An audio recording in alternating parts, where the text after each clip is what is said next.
संघर्ष की प्रेरणादायक कहानी, एक गांव के लड़के की सफलता। रमेश एक छोटे से गांव में जन्मा एक साधारण लड़का था।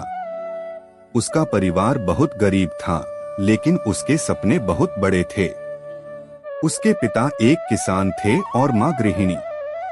बचपन से ही रमेश को पढ़ाई में रुचि थी, लेकिन आर्थिक स्थिति इतनी खराब थी कि उसे कई बार बिना किताबों के ही पढ़ाई करनी पड़ी। संघर्ष की शुरुआत।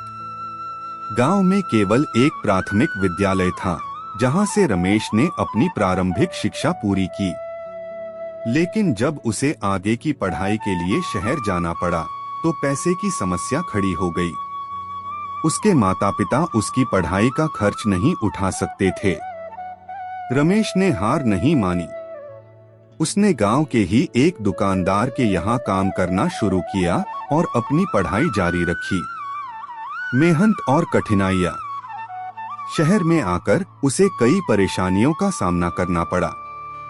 रहने के लिए जगह नहीं थी, तो वह एक छोटे से कमरे में 4 अन्य छात्रों के साथ रहने लगा।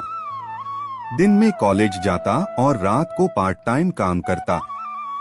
कई बार उसे भूखे पेट सोना पड़ता, लेकिन उसने कभी हार नहीं मानी। सफलता की ओर बढ़ते कदम। उसकी मेहनत रंग लाई। उसने पढ़ाई में शानदार प्रदर्शन किया और छात्रवृत्ति स्कॉलरशिप हासिल की। इसके बाद उसने एक प्रतिष्ठित इंजीनियरिंग कॉलेज में प्रवेश लिया। वहां भी उसने मेहनत जारी रखी और टॉप किया। कॉलेज खत्म होने के बाद उसे एक बड़ी कंपनी में नौकरी मिल गई। संघर्ष से सफलता तक।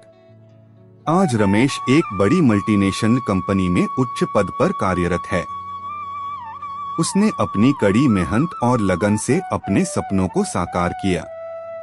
उसने अपने माता पिता के लिए एक सुंदर घर बनवाया और गांव के गरीब बच्चों की पढ़ाई के लिए एक स्कूल भी खोला।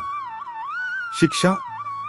इस कहानी से हमें यह सीख मिलती है कि जीवन में कितनी भी कठिनाइयां आएं, अगर हमारे इरादे मजबूत हैं और हम मेहनत करने को तैयार हैं, तो सफलता जरूर मिलती है। संघर्ष ही सफलता की असली कुंजी है। संघर्ष जितना कठिन होगा, सफलता उतनी ही शानदार होगी।